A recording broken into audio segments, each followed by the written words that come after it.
अदम एतमाद से पहले हुकूमत को बड़ा झटका। सिंध हाउस में मुकीम मुनहरिफ अराकीन खुलकर सामने आ गए। किसी ने यरकमाल बनाया, ना ही कोई दबाव है। राजा रियाज, नूर आलम खान, बासित बुखारी और दीगर का मौक़िफ़। 24 अरकान की मौजूदगी का दावा।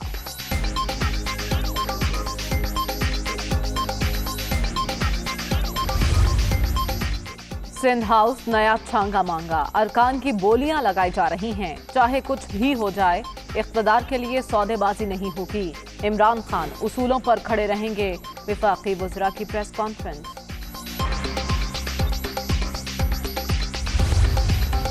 और वज़ीर दाखिला के सिंध में गवर्नर राज की तजवीज़। सूबे का पैसा खरीदो फरोख्त के लिए इस्तेमाल किया जा रहा है। शेख रशीद की गुफ्तगू। सिंध में गवर्नर राज पागलपन होगा। सईद गनी का रद्द अमल।